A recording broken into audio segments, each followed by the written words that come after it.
Hello આપણે આજે સ્વાધ્યાય 13.1 નો પહેલો દાખલો કરવાનો છે. ક્વેશ્ચન નંબર પહેલો એમાં રકમ એમ છે આ મુજબની છે કે જો વિદ્યાર્થીઓના એક સમૂહ દ્વારા તેમના પર પર્યાવરણ જાગૃતિ કાર્યક્રમના ભાગરૂપે એક સર્વેક્ષણ હાથ ધરવામાં આવ્યું હતું, તેમાં તેમણે એક વિસ્તારના 20 ઘરોના વનસ્પતિના છોડની સંખ્યા વિશે નીચે માહિતી એકઠી કરી હતી.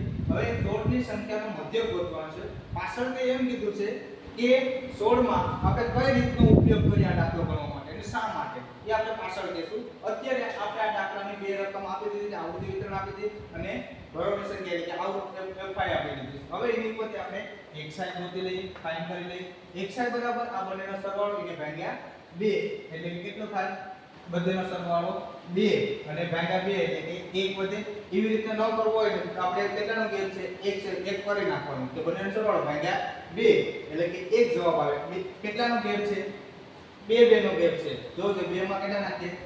4 2 નાખીએ 4 4 માં 2 નાખીએ 6 6 માં 2 નાખીએ 8 8 માં 2 નાખીએ 10 10 માં 2 નાખીએ 12 12 માં 2 નાખીએ 14. હવે બધીમાં 2 2 નો ગેપ છે. એવી રીતે આમાં પણ 2 નાખતા રહે. 1 માં 2 નાખીએ કેટલા થાય? 3 એમાં 2 નાખીએ તો 5 5 માં 2 નાખીએ તો 7 7 માં 2 નાખીએ તો 9 9 માં 2 નાખીએ તો 11 11 માં 2 નાખીએ તો 13. હવે fi આપણે પ્રત્યક્ષ રીતે દાખલો કરવાનો છે. fi ગોતવાનું છે.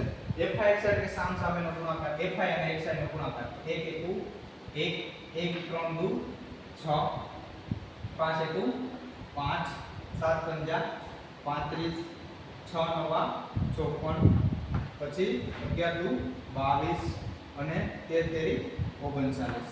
આ બધે fi આખાનો સરવાળો કેટલો થાય? સિગ્મા fi બરાબર આખાનો સરવાળો કેટલો થાય છે? 162. હવે સિગ્મા fi નો ગુણાકાર કેટલો? સરવાળો કેટલો થાય? સોરી, સિગ્મા fi નો સરવાળો કેટલો થાય છે? 20 20 ઘરો છે એટલે કે 20 સરવાળો થાય. હવે આ પ્રત્યક્ષની રીત વાપરીએ. પ્રત્યક્ષની રીત. પ્રત્યક્ષની રીતમાં પહેલું શું કરવાનું છે? x બાર બરાબર સિગ્મા fi xi ના છેદમાં સિગ્મા fi. ખ્યાલ કરો? fi xi ના છેદમાં સિગ્મા fi. હવે fi xi કેટલું છે? 162 અને સિગ્મા fi કેટલું છે? 20 એટલે 20. હવે આપણે છેદ નાનો ઉપર અંશ ને છેદ નાના નાના બનાવીએ તો ભાગાકારમાં ઈઝી પડે. તો 81 દુ 62 81 દુ 62 અને 10 દુ 20 બે બે ઉડી જાય તો વધે હું 81 ના છેદમાં 10. તો ખબર છે કે છેદમાં 10 હોય તો એક આંકડા પછી પોઈન્ટ મૂકી દેવાનો. 8.1 x12.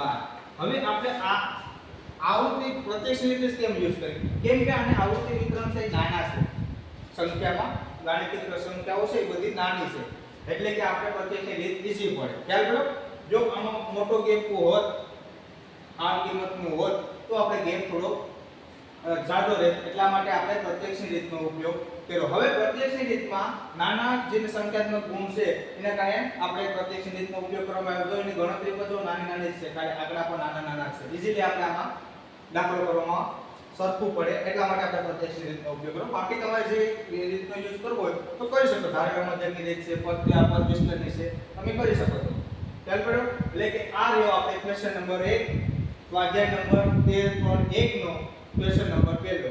ખ્યાલ પડ્યો? આનો જવાબ આવે છે 8.1.